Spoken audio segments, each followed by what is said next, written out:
Daniel chapter 11 verses 36 through 39.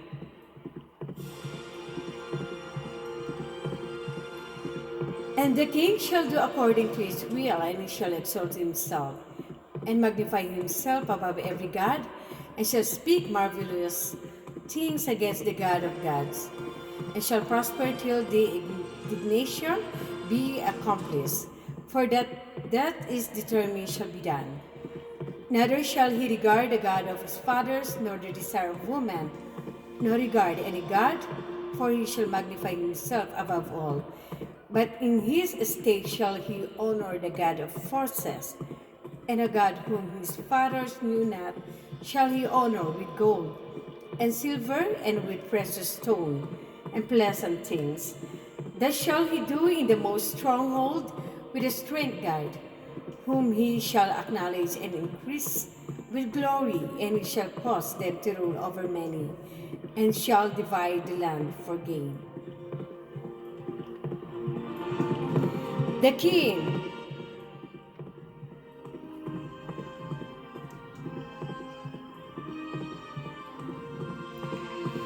The king referred to here is the king of the north of the previous verses, that is the papacy.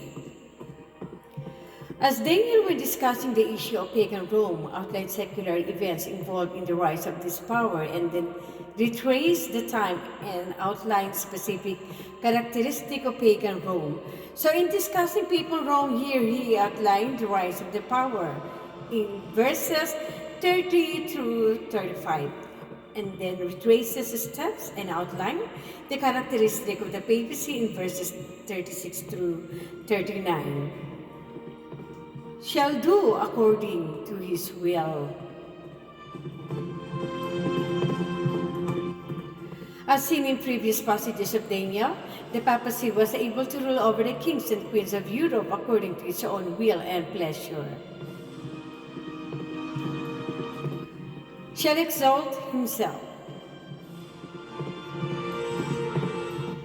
This the papacy did in placing itself in the power to actually excommunicate kings and emperors who disagreed with her desires and laws. 2 Thessalonians chapter 2 verse 4, we read of the man of sin who also exalted himself. This is recognized as the papacy. Magnify himself above every god.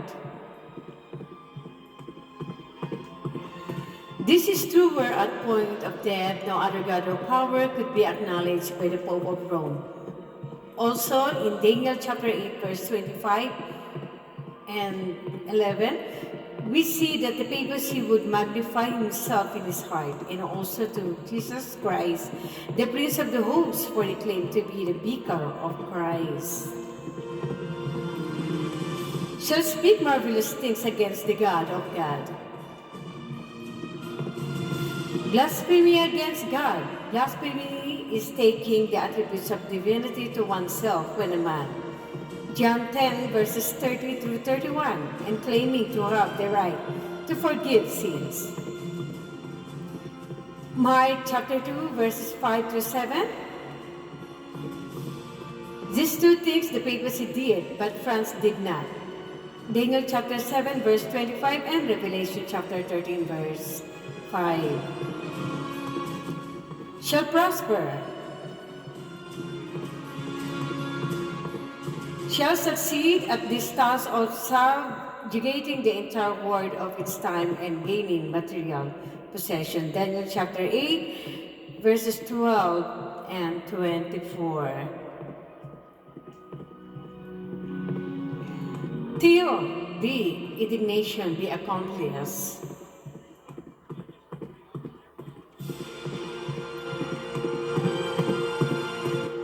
This power is an affront of indignity against the God of heaven. The great indignation is a substitute of Sunday sacredness or the idol Sabbath instead of the true Sabbath. In fact, the idol Sabbath is instituted to draw the people away from God, the Creator, to the false God. The prophecy states that it will succeed in its endeavor until the indignation be accomplished or fulfilled. When it has fulfilled its allotted time and opportunity, then the end will come.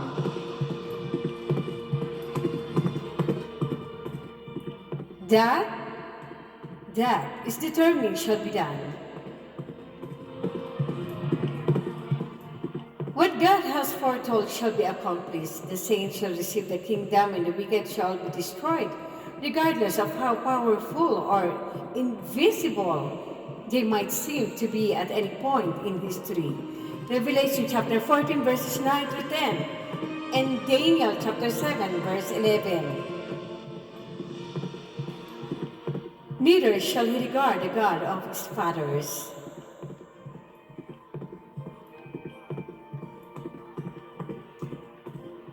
His fathers worshipped the God of the scriptures, the God of heaven.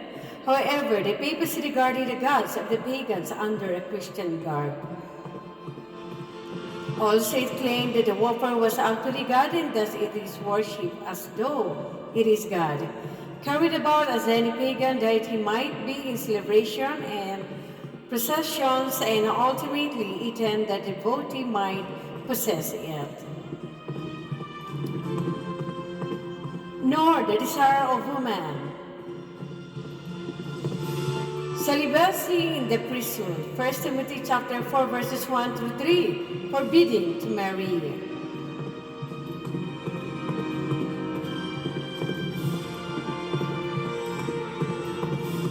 Nor regard any god, for it shall magnify himself above all. This is often referred to the French atheistic revolution. However, in context, it is applied to the fact that he magnifies himself above all gods, including the gods of heaven, who is supposedly represent 2 Thessalonians chapter 2 verse 4.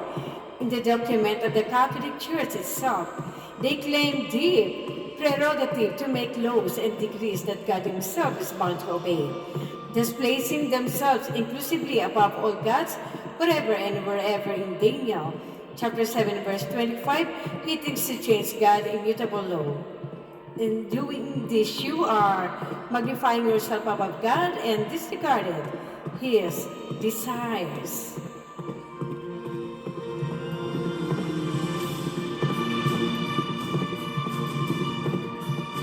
Honor the God of forces.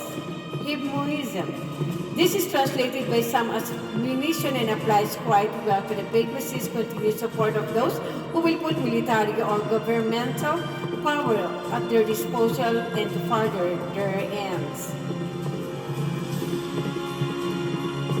Another translation is to see these as God's protectors or mediators, this indicating the worship of saints as mediators between man and God. Again, a God unknown to his fathers.